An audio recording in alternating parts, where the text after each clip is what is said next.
capitolare, difendere la città di barricata in barricata, uscire da Roma con l'esercito, con l'assemblea, con il governo e portare altrove il simbolo e la forza della Repubblica. Giuseppe Mazzini lahir di Genoa, Republik Ligurian pada tanggal 22 Juni 1805 dan wafat di Pisa, kerajaan yang terletak di Italia pada tanggal 10 Maret 1872, yang pada saat itu sudah menginjak umur 66 tahun.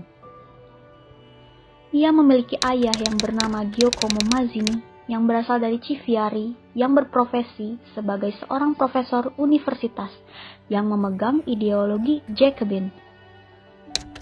Ia lahir dari seorang ibu yang bernama Maria Drago yang pada saat itu terkenal akan kecantikannya dan kereligiusannya.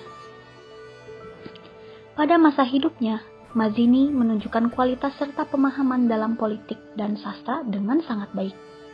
Karena kepintarannya itu, Mazzini masuk universitas pada umur yang sangat muda, yaitu 14 tahun, dan lulus pada bidang hukum pada tahun 1826.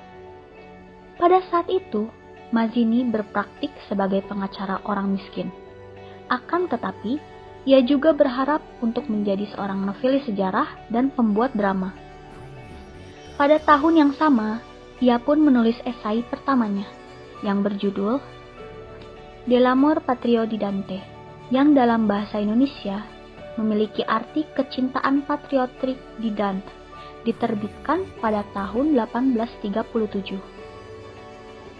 Giuseppe Mazzini memiliki peran penting, yaitu pemimpin dari gerakan revolusioner di Italia.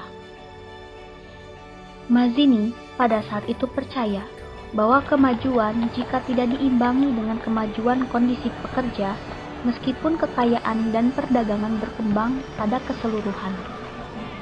Pembangunan ekonomi memang telah menguntungkan beberapa orang karena mereka telah mendapatkan hak istimewa. Akan tetapi, tidak semua orang dapat merasakan hak itu.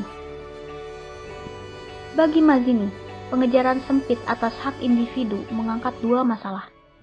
Yang pertama, kebebasan merupakan ilusi dan ironi pahit bagi kebanyakan orang yang tidak dalam posisi untuk menjalankannya, seperti hak atas pendidikan. Yang kedua, memperjuangkan kepentingan materi individu menyebabkan orang-orang saling melemahkan ikatan umum manusia.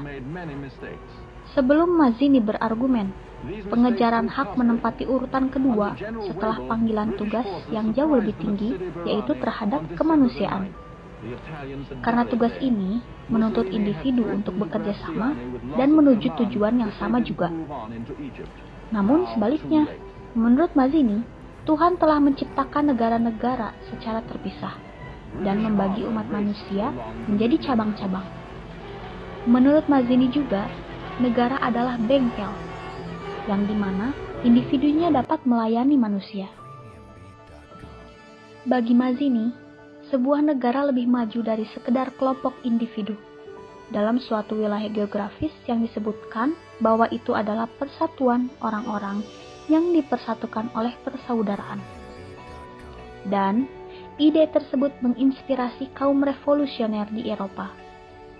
Akhirnya, pada abad ke-20, mereka membangkitkan kaum nasionalis selama perjuangan melawan pemerintah kolonial. Yang akhirnya mimpi kerjasama Mazzini antar negara-negara Eropa terwujud dengan pembentukan masyarakat ekonomi Eropa pada tahun 1957. Dampak dari adanya revolusi yang dipimpin oleh Mazzini yaitu membantu mengabarkan dan penyatuan Italia di beberapa negara yang terpisah, di antaranya didominasi oleh kekuasaan asing.